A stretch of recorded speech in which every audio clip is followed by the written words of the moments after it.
Tambayan, may mga collection of eggs po tayo ngayong linggo. So yan yung ating ito lahat galing po sa loob, sa kabila natin. Isang linggong sobra. At yung isa naman po yung collection po natin ng mga native po dito sa labas na pinaghalong mga heritage po na binili po natin last time.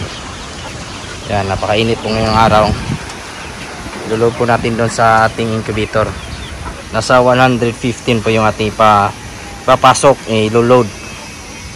So tamang-tama din po ito sa ating mga maghahanap din po, no. Unti-unti na kasi naubos yung ating masisi. Ayan.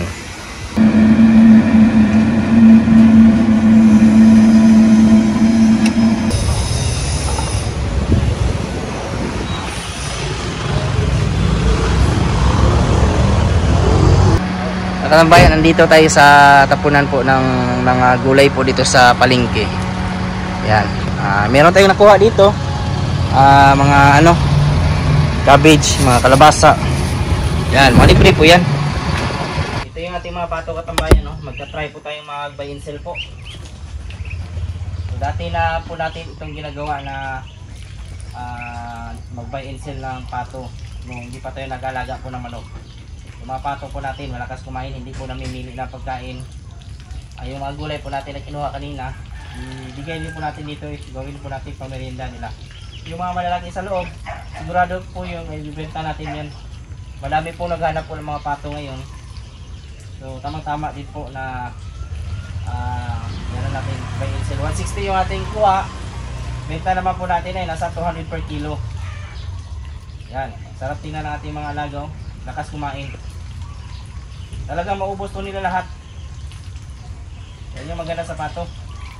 Bulan ngayon pero hindi yan basta-basta nagkakasipon. Yan yung ating pato na malalaki.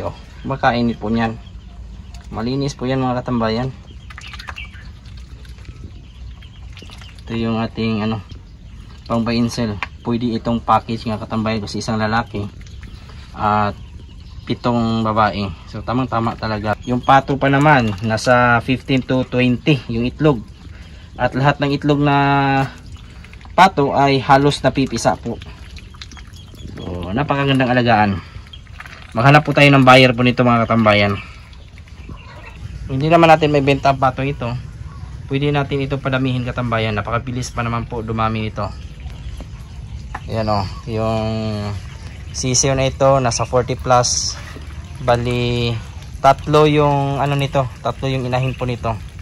May 16, may 14 at may 12 ata. So ganun ka kadami magparami o mag-itlog yung pato. Napipisa pa naman lahat. So napakaganda. Igulay natin katambayan mga kalabasa.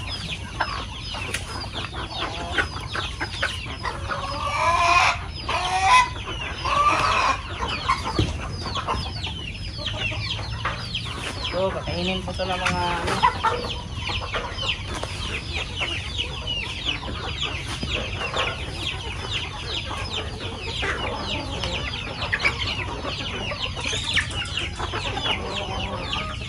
tira-tira lang po yan.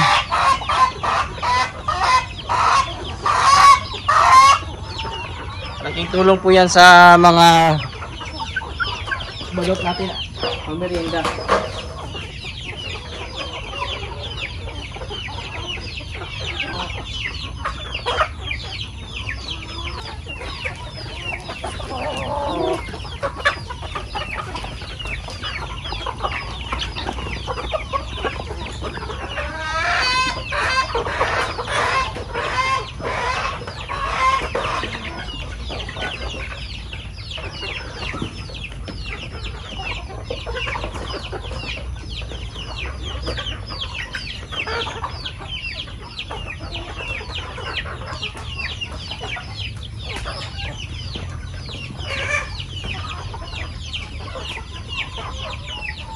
So pag manok talaga katambayan o pag-alaga ng mga hayop, pwede natin kainin. Konsumo din po. Ano-ano lang talaga. Sipag ang uhunan mo dito para makatipid tayo ng mga pagkain, kukuha sa palengke, ng mga tira-tirang gulay.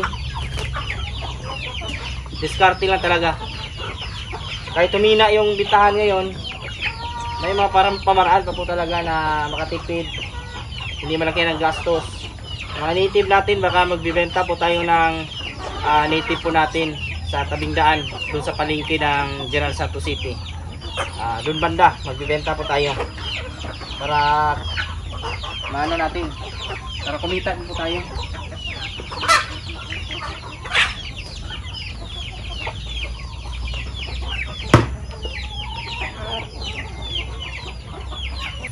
Isa po sa magiging problema mo po katambayan pag kayo po nag-aalaga po ng manok na ganitong setup at hindi po nasanay mangitlog doon sa kanilang paitlogan, yan, sigurado po ito yung resulta. Nakita niyo po last time pag yung ating manok, yung itlog po nila dito mainitan, pwede din po maulanan. So yan o, itlog nila. Kakatapos lang pong hininto ng ulan, so yan, mabasa yung itlog. Pero may chance pa naman yan na mapisa. Kumpara po sa mainitan na baka mamatay talaga yung similya. Meron pa dito sa lupa ang itlog. Yan. Dito hindi kasi nasanay yung iba. So yan yung mga koleksyon natin. Itlog. Basag pa nga yung iba katambayan, no? So yan yung mahirap. Konti lang yung ating collection sa itlog. Sa 6 na po, 7. Ayan. Dali maubos ng pagkain nila. Grabe, ang lakas kumain ng mga manok na to. Ang ating mga binigyan na gulay katambayan, no? Pinakain po ng ating mga manok. Hindi bring gulay po yan. So, walang problema tayo dyan. Hindi tayo problema sa kanilang merienda. Tambayan, dito po tayo ngayon sa kaibigan po natin. Dito tayo kukuha ng karagdagang pato po. Nandito yung mga pato na kukunin natin, ibibenta po natin. Isang lalaki at saka sa 3 babae. Yan, hulihin yan ni tatay. Dagan mo pato rin, no? Amo nga ni. Dagan po. Hindi ka rin ako kasi mula. Bisik. Anong mga bata, anong? Anong bago pa ni tubo ang pakpak? Isudak po, di magpadakop na noon. Hiring na. Yun, isang lalaki na huli. Malaki yan katambayan. Yung laki, okay na rin. Okay na, Col. Mga babae dyan, yung mga bagong tubong pakpak lang. Para ano yan, tandaan na bata pa po. So, bali ito lahat katambayan, 4. Timbang pa natin ito. Timbang lang. 10 kilos yun. Bawas na natin. Bawas na natin yung katambayan ng ito. Limot ko. Ito eh. Katambayan. Diyan na sila. Timbang natin ibalog na mo. 5.5 Col. 5 kilos. 5.5. 12 kilos nung minus 5.5. Ano? So 6.5 itong unom. Times 170. So yung babayaran natin katambayan is 1,105. 4 na pato. 1,105 dong. Ulit isa lang. 100 5 at saka 1,000. Salamat kayo. Inuha ang pera. Maglakaw lang ka no? Okay. Salamat kayo. Salamat sa ating katambayan, kaibigan katambayan. Yan na po yung ating karagdagang pato katambayan at yung sa kabila. Yan. Binigyan natin ng pagkain. Hindi pa yan maglapit doon. Bago pa kasi. Hindi pa sila sanay. Bilang farmer po, hindi lang po ako nakapokus sa isang hayop lang po, kumbaga sa manok lang. Kung may pwede po tayong pagkakitaan, gaya po ng pagpapato, ay pinapasok po natin yan. Mga potential po, gaya po ng pabo, na kung saan malakas din po yan pag December. Sa ngayon, wala pa po tayong pabo. Baka sa susunod po, ay mangumpra na naman po tayo ng pabo at ihanda po natin sa darating po na December na talagang sold out po palagi. Yung pato po kasi natin ngayon ay nakikitaan po natin ang potensyal. Dati nga, yan po yung ating negosyo. So, bakit natin hindi i-try ulit na ibenta o pagkakitaan? Wala namang mawawala sa atin. Kunti lang yung maintenance sa ating pato. So, pinasok po natin. Lahat po na pwede pagkakitaan po sa pagpa-farm ay pwede nating pasukin basta ano na po tayo, kumbaga madiskarte. So yan po ang farming, hindi po natatapos lang sa isang pag-aalaga ng isang hayop. Yan lang po ngayong araw at salamat po pala sa mga bago po nating subscribers and viewers. Welcome po sa aking channel at kung kayo lang po ay napadaan ngayon, sana po ay consider nyo po na subscribe yung ating YouTube channel, i-follow at i-like po yung ating Facebook page Manok Tambayan.